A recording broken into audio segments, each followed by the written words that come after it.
magnetism is everywhere and in nearly everything. It is one of the four fundamental forces of physics, the forces that keep the universe itself together. The sun is constantly ejecting material, from radiation to X-rays to solar flares to coronal mass ejections. The reason these ejections don't routinely hit us is that Earth is protected. It's called the magnetosphere, a gigantic magnetic field generated by the planet's churning core. It extends out 43,000 miles. Earth's magnetosphere repels the magnetized plasma from the sun. Only a tiny piece of the magnetic storm gets caught in the small opening at the planet's poles, where we see it as the Northern Lights. But where does the planet's powerful magnetic force come from?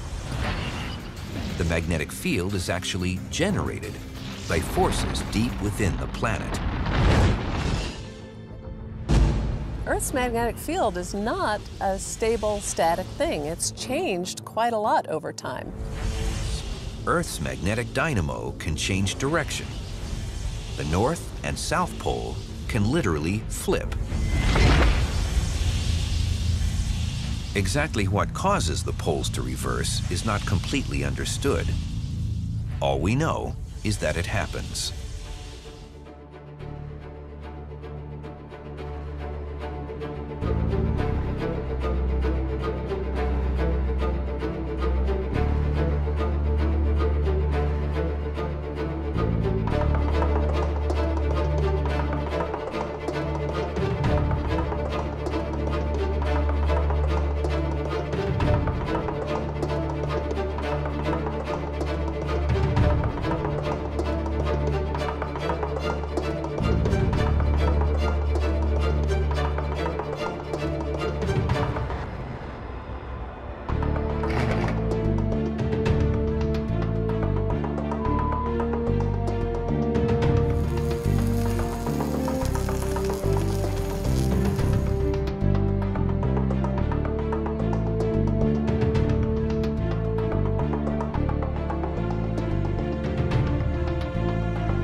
Earth's magnetic pole movement and Earth's field weakening are related to one another, and Earth's magnetic poles are getting ready to flip.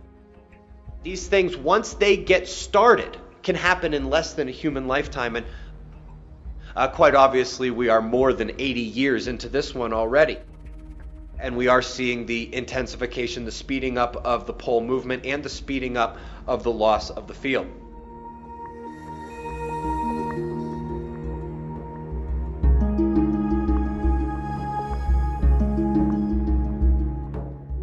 Our sun's magnetic protective bubble is dropping in strength, and that is expected to continue as well. We are right now coming out of the grand solar maximum since the end of the glacial period. We are about to see a tremendous drop into grand solar minimum. A weaker sun means less magnetic protection from the rest of the galaxy, and again, those far away. The only thing stopping energy from space from having a greater hand in Earth's electrical processes is the magnetic field. Everything about the electrical processes of earthquakes is going to get a boost as Earth becomes more exposed to the galaxy and beyond. The best summarization of the air shower cosmic ray effects is electric. More lightning storms, more lightning strikes, stronger lightning strikes, more cloud cover, and higher variability of that cloud cover, easier freezing of supercooled water into more, larger hail. And there is even considerable evidence growing in regard to wind speed correlation with solar wind parameters. All the things that make these correlations true have to first overcome the magnetic shield of our planet, and in terms of cosmic rays, the sun's magnetic shield as well. That means that the weather can only intensify as the electric cascade from space intensifies.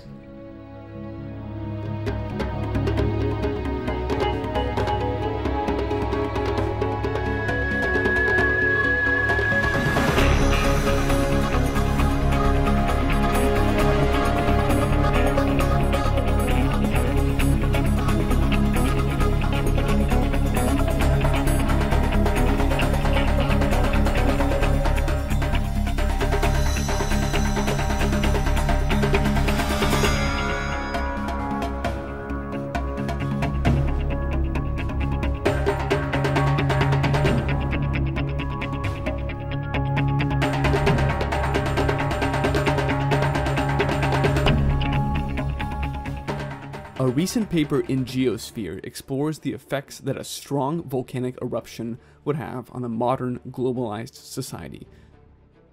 I am of the opinion that this is very likely to happen very soon, because I will go the extra step and tie eruption activity to galactic cosmic rays, which we know are on the increase. And that's a well-established fact. That increase in galactic cosmic rays is going to be amplified as far as the way we feel it here, because we are also simultaneously losing our magnetosphere. So these things combine, and that means that we're experiencing drastically increased galactic cosmic rays here on the surface of our planet. Now, what does that mean, from the increasing fragility of our power grids to the ways that GCRs interact with the human body and viruses, causing more rapid mutations and generally health to decline, to the already devastating effects that just the inclement weather and extreme weather, which is a function of galactic cosmic rays and is indeed worsened by attempts to geoengineer the environment, and how that's devastating modern agriculture. We also know that we saw studies and announcements accompanying those studies towards the turn of 2018 that indicated there would be an uptick in seismic and volcanic activity, although they attributed that in absolutely farcical fashion to global warming and the reduction of glaciers. So they're lying to your face about the reason, the mechanism here, but we are seeing that the media has leaked the fundamental important parts here, that there's an increased amount of volcanism and that the world is not prepared. There'll be crop losses and famine. Why would they choose to hide the crop losses but feature the volcanic? They expect a major volcanic eruption, and they expect then to be able to blame the cooling that we're already witnessing on that eruption. They expect then to be able to blame the crop losses on that cooling in the volcano, and they have already laid the framework by which they will blame this eruption on us, on anthropogenic causes. Now that we've got these particulates in the atmosphere, we have to continue geoengineering, or we'll have catastrophe, just be ridiculous global warming, because the volcano did some cooling for us and now we have to keep this up. So they've written into the script both a major volcanic eruption and then the requisite continuing aerosol spraying through geoengineering. So this is a public unveiling of geoengineering as well. I also hope that you are preparing for all of these things, because the state is lying to you and it does not have solutions for you.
Under international law, millions of Palestinian refugees have the right of return to historic Palestine. The Great Return March on the Gaza border was organized expressly to highlight this fact. These marches and this kind of tactic of unarmed resistance has been witnessed in Palestinian villages for years and years and years, and the world just turns its head and ignores it. And so they've done it again today in a massive demonstration. They just simply marched to the border, and they were cut down by Israeli snipers. And, you know, complete silence from mainstream American media. I've been sitting around watching CNN and MSNBC off and on today, but nothing about this. People do use the language of clashes on the Palestinian side, but if you're a Western reader, the language of clashes does obfuscate the imbalance in power, because you have Israeli snipers with advanced sniper rifles, barrages of tear gas, those rubber bullets, and as I mentioned, artillery is actually being used against these protesters. These aren't like equal clashes, but two armies armed with light weapons and tanks. It's, you know, youth with stones walking into the teeth of one of the most advanced militaries. We saw the New York Times describe the march this way: a peaceful march by Gazans to the border of Israel turned bloody.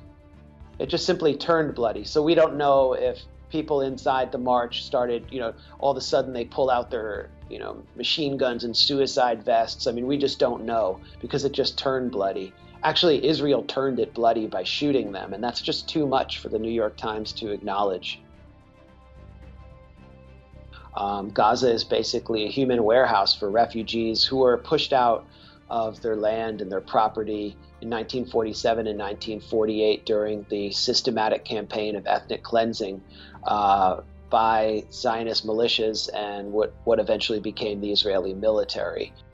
And Israel proceeded to pass a series of laws which defined all of those people who'd been pushed into Gaza as infiltrators, and enabled their criminal prosecution and their capture, their violent capture, if they re-entered into what became Israel. David Ben-Gurion ordered his troops to shoot anyone who attempted to infiltrate again. And the Gaza border, ever since the early 50s, has really been the site of extreme brutality by Israel's border guards against people trying to get back home from Gaza. Here we are, 70 years later, and people are still trying to walk home.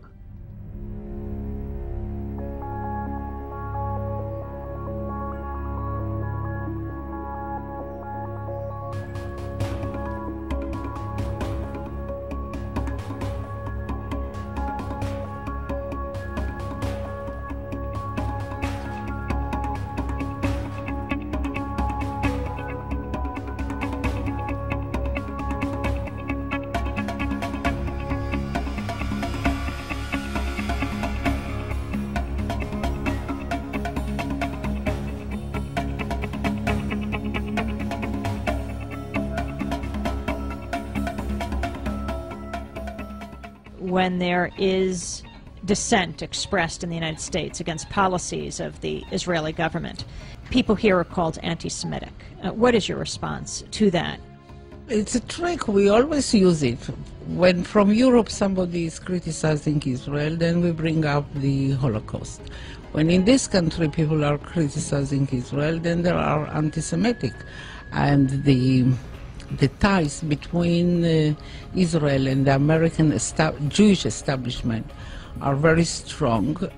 They have power, money, and media and other things, and they are not ready to hear criticism. And it's very easy to blame people who criticize certain acts of the Israeli government as anti-Semitics, and to bring up the Holocaust and the suffering of the Jewish people, and that justify everything we do to the Palestinians.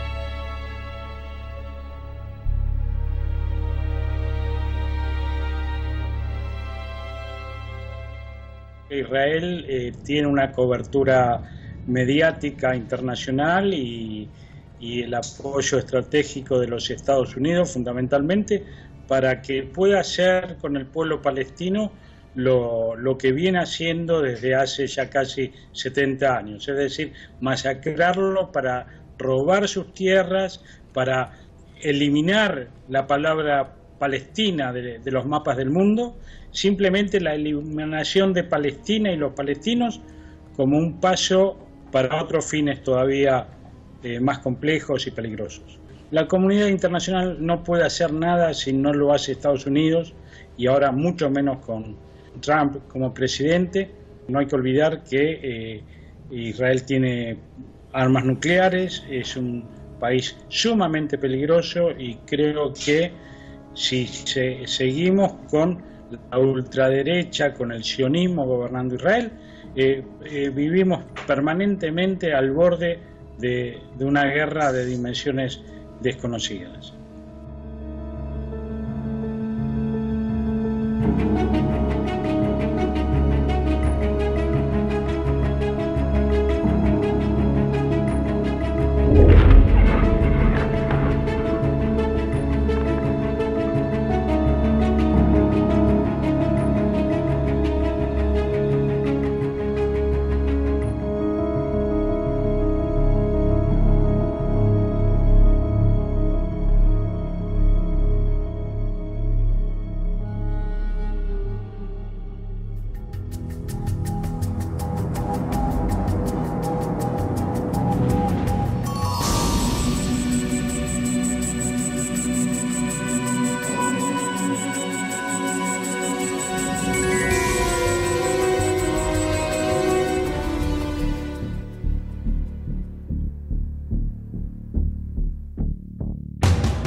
Russia's never going to be our friend. But having said that, that doesn't mean we don't want to work with them. But we work with them when we need to, and we slap them when we need to. That's just the way it needs to be.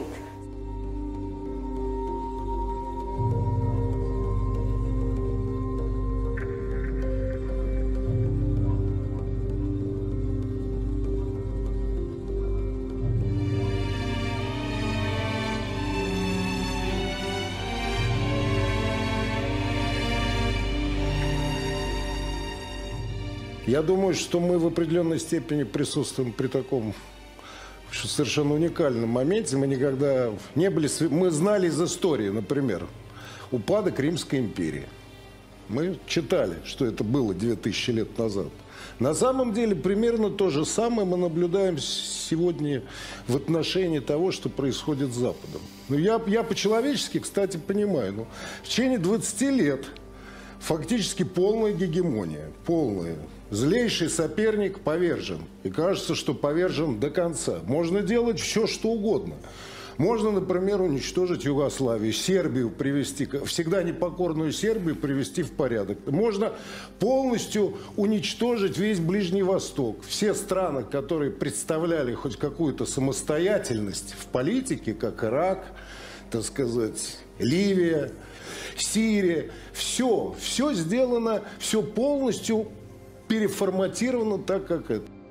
Вдруг возникает опять то, что было повержено, то, что казалось обречено, то, что уже уничтожено до конца. Вдруг это все возникает здесь на Востоке и опять предъявляет какие-то нам, так сказать, это. Но с этим очень трудно смириться. И по-человечески можно понять. Терять это невозможно.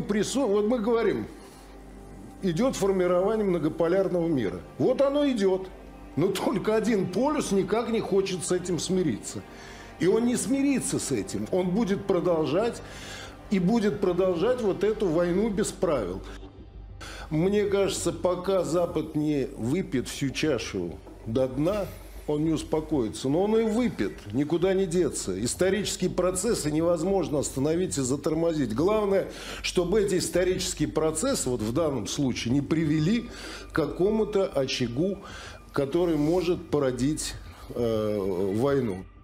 Ну, действительно, непонятно, как с Трампом вообще-то, ну, даже встретиться, как с ним можно разговаривать? Он то объявляет, что Америка должна из Сирии уйти вдруг, то он объявляет, что он встретится с Путиным, и потом, то он объявляет, что и ничего не происходит. С Сенатом можно разговаривать? Нет. С Конгрессом можно разговаривать? Тоже нет. Но получается все-таки, что именно все более я убеждаюсь вот в этом мнении, которое сами американские политологи, что вообще сегодняшней Соединенными Штатами управляет финансовая олигархия. Вот те самые люди, которые контролируют Федеральную резервную систему. А с ними действительно невозможно разговаривать. Они находятся где-то вне политической жизни. Как бы. Хотя именно они, видимо, принимают основные решения. И в этом проблема сегодняшнего мира. Вот в этом ситуация.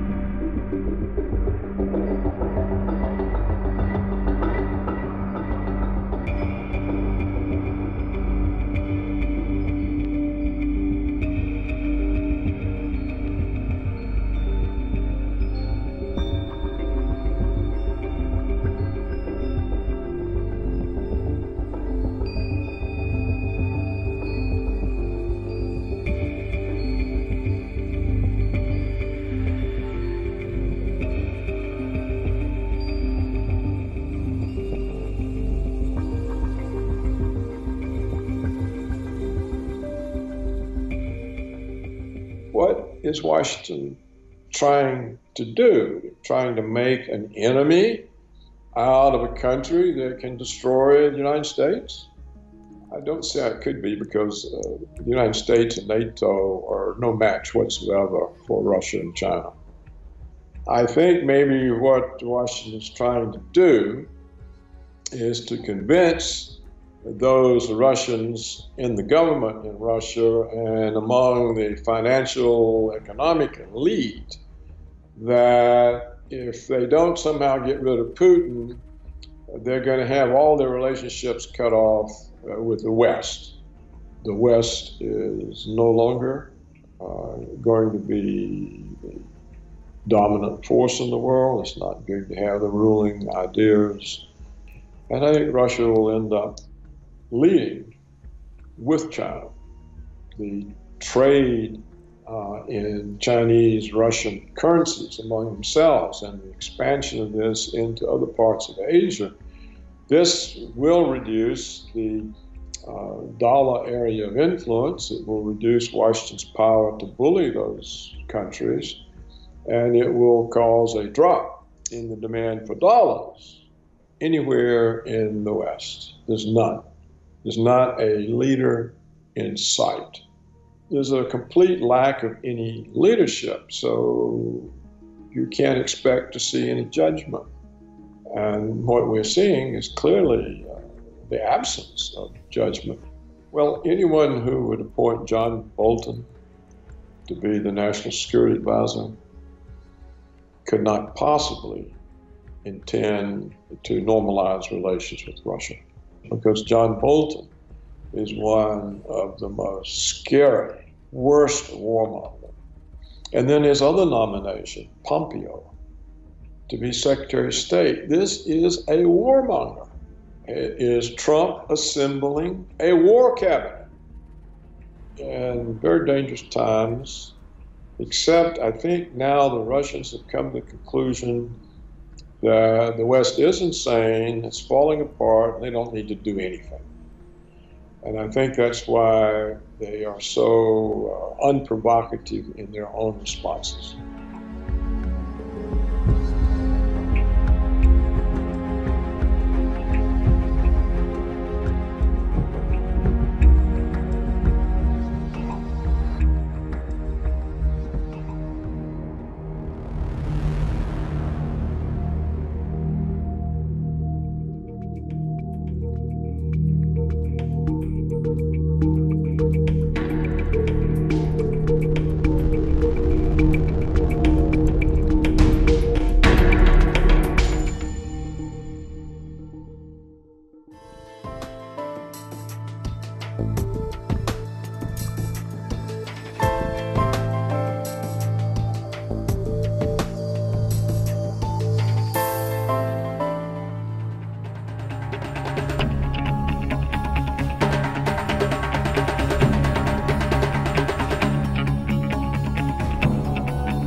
I think we live in an era of false flags.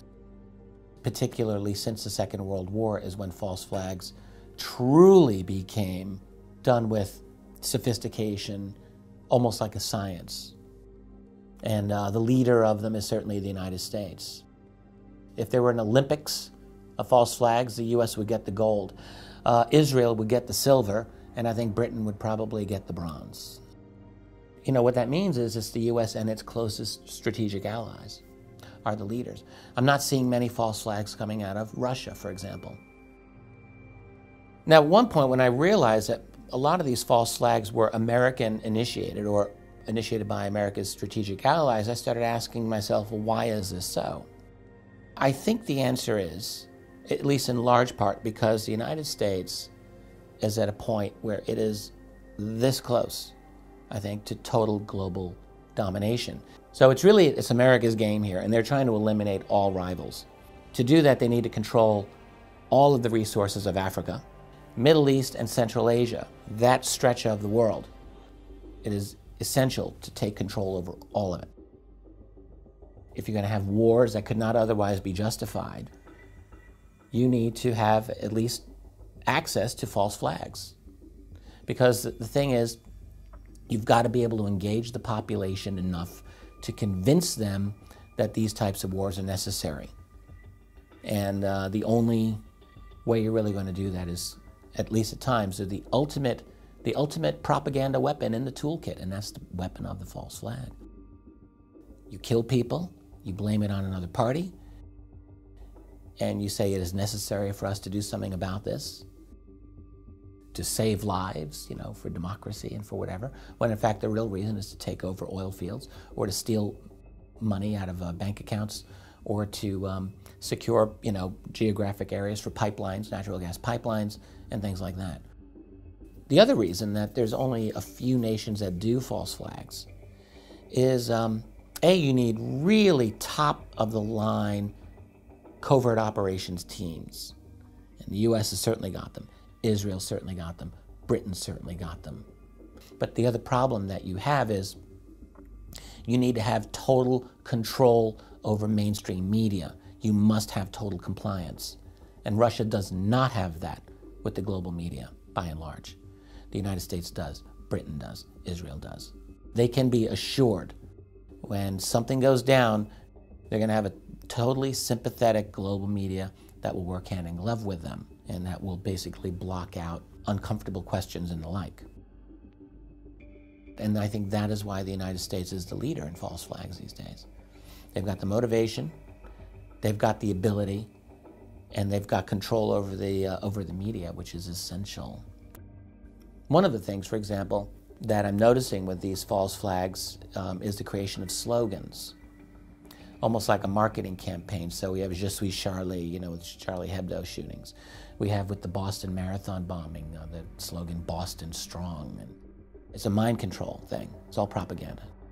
It's a way of getting inside people's heads, screwing with their heads, using those emotions, this feeling of tragedy that everyone shared on that day, and using it against us. That's really what these slogans are part of, these false flag operations, I think. The other thing to be wary of with a false flag is whenever you see the media instantly jumping on the culprit, instantly identifying who's responsible, be wary. There's something very suspicious about this, and we see this more and more. Something big happens, something dramatic and shocking happens, and boom, we know who did it right away. But the level of evil that we are talking about here with something like a false flag, I really think most people they just can't conceive of it. And they don't want to. When you learn about something like false flags, that just opens up an entire world of responsibility that I think most people would just prefer to avoid, to be honest with you.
anthrax scare of late 2001 was widely seen as a follow-up to the 9/11 attacks, and a sign of things to come at the dawn of the so-called War on Terror. Beginning in late September and continuing for several weeks, multiple anthrax-laced letters were mailed to various media offices and the offices of 2 US senators, killing 5 and injuring 17. It did not take long, however, for the neocons in the Bush administration to start insinuating that the anthrax scare was tied to their 2 favorite boogeymen, Saddam Hussein and Osama bin Laden. And this fit with a narrative which certain people had been trying to push from very early. And that set things up very nicely for 2 invasions, of course, Afghanistan and Iraq. The only problem with that story is that it was a complete lie. As we now know, of course, the anthrax attacks were a false flag event. By early 2002, it was confirmed that the anthrax had sourced to the US Army Medical Research Institute for Infectious Diseases at Fort Detrick, a key facility within America's own bioweapons program. And that false flag was aided by the government officials and corporate media talking heads who were happy to propagate this false story in the lead up to the war in Iraq. The legacy of that war remains with us today. The Middle East, including Iraq itself, remains in chaos, a direct result of the illegal invasion and occupation of that country. An invasion and occupation that was sold to the public on the back of brazen lies and outright fabrications. The anthrax attacks themselves remain a case study in how a false flag event can be used to whip the public into hysteria and be led into supporting illegal wars of aggression.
This is a carefully constructed drama as part of the propaganda campaign that has been building now for several years in order to justify the actions of NATO, Britain, the United States towards Russia. Most people don't understand these dangers, the dangers of this propaganda. Russia's nerve gas program, its active Novichok program, was verified as destroyed in September 2013 by the United Nations watchdog. Unlike the United States, that is still to be destroyed. Porton Down, a few miles from where Skripal and his daughter were found, has a long and sinister record with nerve gas and chemical weapons. There is no evidence, and this is so dangerous, with Russia being effectively pushed into a corner with these accusations. It's part of a propaganda campaign. I can tell you that. I'm a journalist who's spent almost all my career working in the mainstream in Britain. This is a propaganda campaign promoted specifically in the media and in the government. Russia's request for a sample of this nerve agent has been turned down. The British police have made no commentary on this. This is extraordinary. So you have an attempted murder, you have a crime scene, and you have no evidence. And neither do you have a motive. Why on earth would Russia, on the eve of an election and on the eve of staging the World Football Cup, want to destroy, if you like, its international name with such a crime. But there's plenty of motive on the other side. And it's Iraq. If you go back to 2003, that carefully constructed drama saw an invasion of Iraq and the death of up to 1 million people. And we know that was based entirely on propaganda, deception, and lies. That, at the very least, should make us skeptical of May's theatrics in Parliament.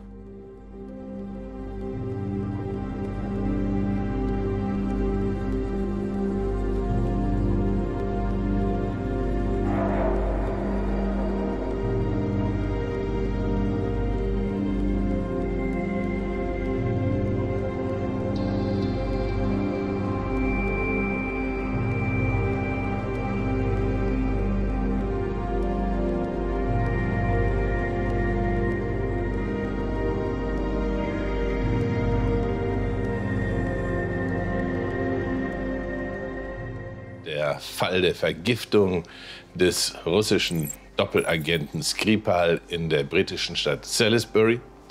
Eindeutig eine False-Flag-Attacke mit dem Ziel, die russisch-westlichen Beziehungen zu untergraben und weitere Begründungen zur Aufrüstung gegen Russland und für weitere Kriegshetze und Kriegstreiberei zu finden. Und es kann so sein, dass der ja schlampig geplante und schlampig durchgeführte Angriff auf den russischen Doppelagenten überhaupt nur ein Test war, inwiefern die dumm gehaltenen, desinformierten NATO-Bevölkerungen tatsächlich hinters Licht zu führen sind. Aber jetzt wird es ungleich ernster. Es ist dem russischen Generalstab nahegebracht worden, dass die US-Truppen in Atanf im Südwesten Syriens dabei sind, syrische Milizen zu trainieren und auszurüsten mit Giftgaswaffen, um eine False-Flag-Operation mit Giftgas durchzuziehen.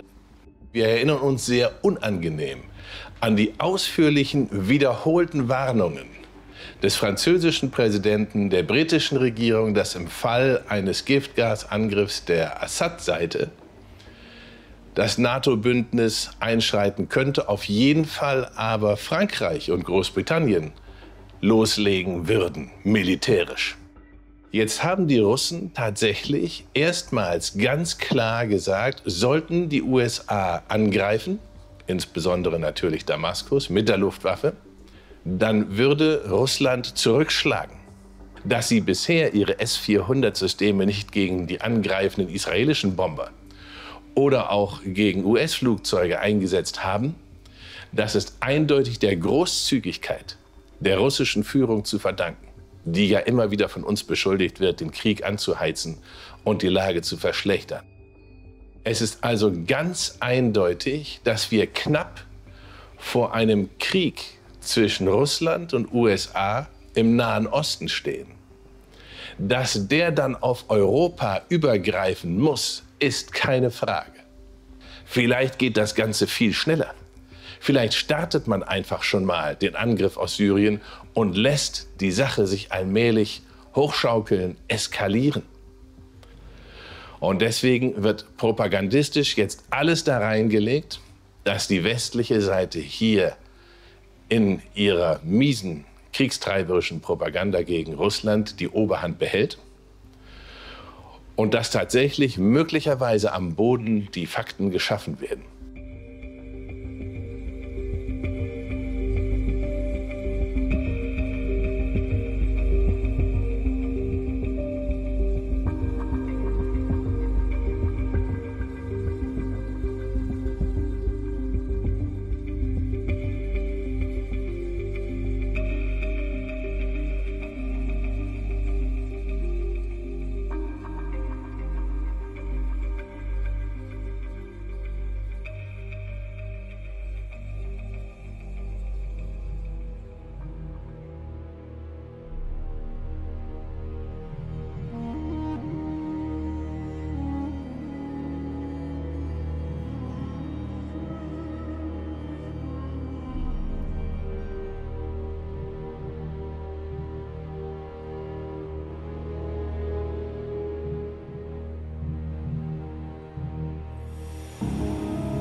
Papa Golf, negative. Okay. A UFO. Yeah. At 1095, let me know if you see anything pass over you here in the next 15 miles. I don't know what it was. It wasn't an airplane, but it passed us going the opposite direction. Hey, it's American 1095. Yeah, something just passed over us. Like a, don't know what it was, but it's at least 2,000-3,000 feet above us. Yeah, it passed right over the top of us. Was it a Google balloon? UFO.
Es en el espacio donde reside el mayor de los peligros. Hablamos de plataformas de satélites militares con capacidad para disparar hacia blancos terrestres, el llamado ataque orbital. Y esto lo tienen las principales naciones del mundo. Parecería que de cara a la galería pretenden hacernos creer que están en guerra entre sí, pero colaboran juntos en estos proyectos espaciales, siguiendo un objetivo común, un objetivo de defensa del planeta Tierra. Pero claro, la pregunta es, ¿pero defenderse de qué o de quién? Nosotros pensamos que algo se aproxima de fuera. Inteligencias extraterrestres están intentando intervenir en nuestro planeta. Miles de años llevan aquí varias razas alienígenas hostiles, que mantienen a la humanidad como una granja de su propiedad. y han dispuesto una serie de sistemas de defensa. Efectivamente, han custodiado fuertemente el planeta, por tierra, mar, aire y también desde el espacio. Ya os contamos que muchos objetos que están penetrando en nuestra atmósfera son catalogados como meteoritos, pero tenemos motivos para sospechar que podrían ser sondas o cápsulas no tripuladas de origen alienígena, es decir, teledirigidas. Hay razas ahí arriba, amigos, que desean ayudar, desarmar a esta élite que colabora con razas hostiles. Por ese motivo, cualquier cápsula extraterrestre que pueda penetrar en la Tierra se intentará destruir. La forma más limpia de hacerlo es con energía plasmática. ¿Y qué es lo que está sucediendo últimamente por todo el mundo? Pues eso, haces de luz han sido vistos por todo el globo. Extraños meteoritos que cruzan la atmósfera acompañados por brillantes rayos de plasma. Está a punto de desatarse una guerra entre la élite oscura y razas benévolas, que vienen a ayudarnos. Oficialmente, el 16 de enero pasado, un meteorito ilumina varias ciudades de Michigan. Los medios de difusión se esforzaron en ocultar lo que vieron los testigos, y se dieron avistamientos en la misma hora en Michigan y en New Haven. Un rayo rojizo atravesó el cielo. Un rayo que caía en ángulo perfecto de 90 grados y permaneció segundos así. Esto no es un meteorito. Aquí ha habido un ataque orbital, quizás desde un satélite militar alguien ha lanzado una ofensiva ante la supuesta entrada de un objeto exterior.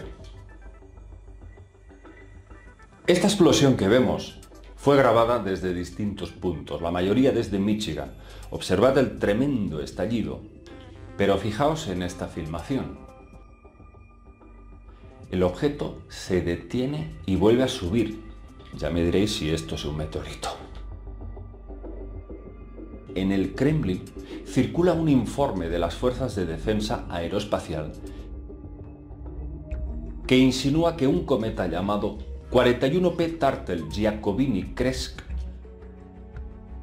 misteriosamente, decía, ha disminuido su velocidad hasta casi detenerse y ha comenzado a disparar rayos de energía contra la Tierra.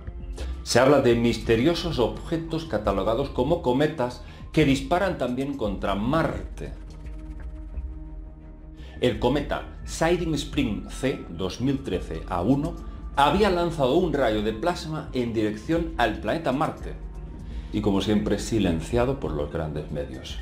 Sin ir más lejos, el pasado 27 de febrero, un equipo de televisión de la Fox 6 grabaron en Milwaukee, Estados Unidos, estas imágenes.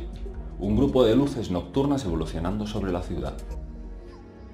La cuestión aquí es que todo indica que dos facciones alienígenas están en pugna. Unas para reforzar este planeta cárcel y otras para liberar a la humanidad. Se avecina una guerra, sí. Pero la clave, probablemente, como ya sabéis, aquí pensamos, está en nosotros, en los humanos. En nosotros reside la llave del despertar, que es, precisamente, lo que nos motivará a que las fuerzas luminosas actúen, al final, a nuestro favor.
Ja, diese junge Frau meditiert.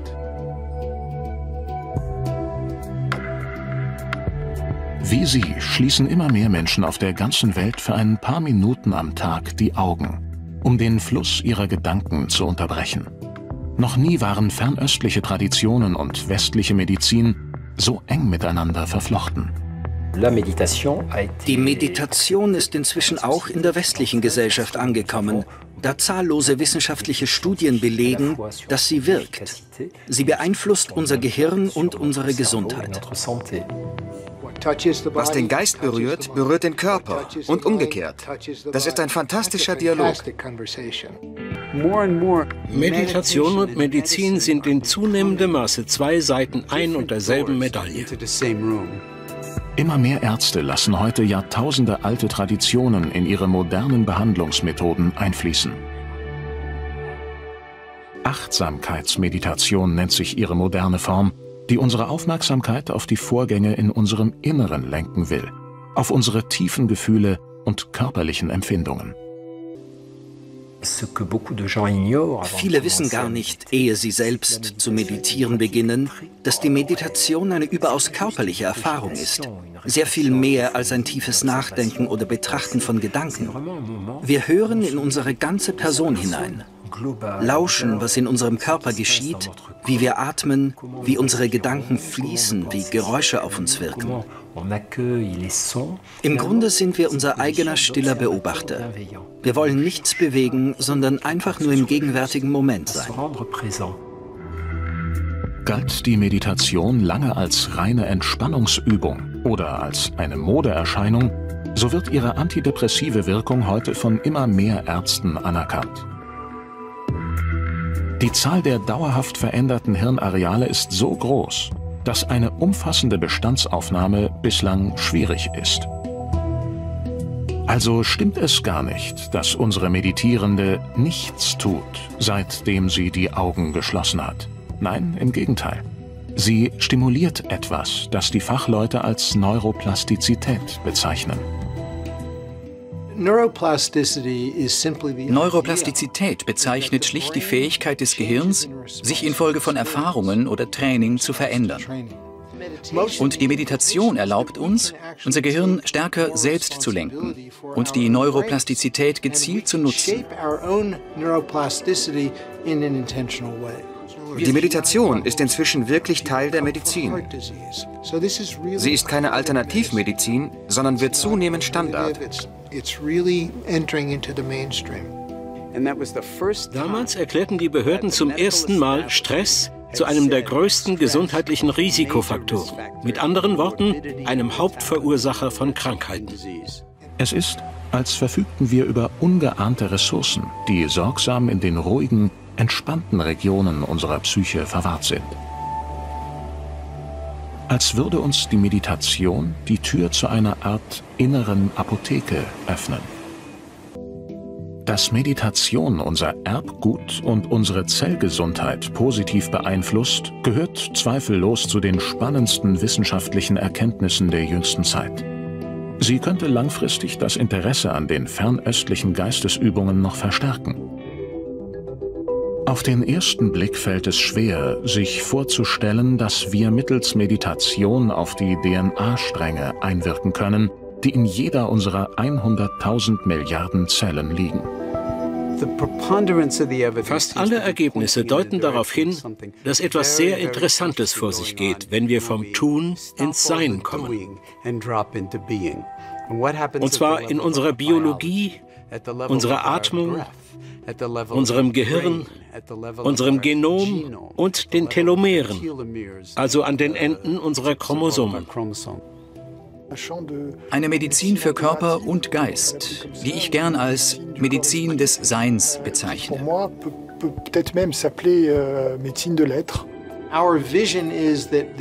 Wir haben die Vision, dass Meditieren irgendwann zum Alltag gehören wird wie Zähneputzen. Wir gehen achtsam mit unseren Zähnen um, indem wir sie täglich putzen und pflegen. Und genauso achtsam sollten wir mit unserer Seele und unserem Gehirn umgehen. Wir alle können es lernen. Lernen, achtsam zu sein. ein paar Minuten in uns selbst zu versinken. Jeden Tag.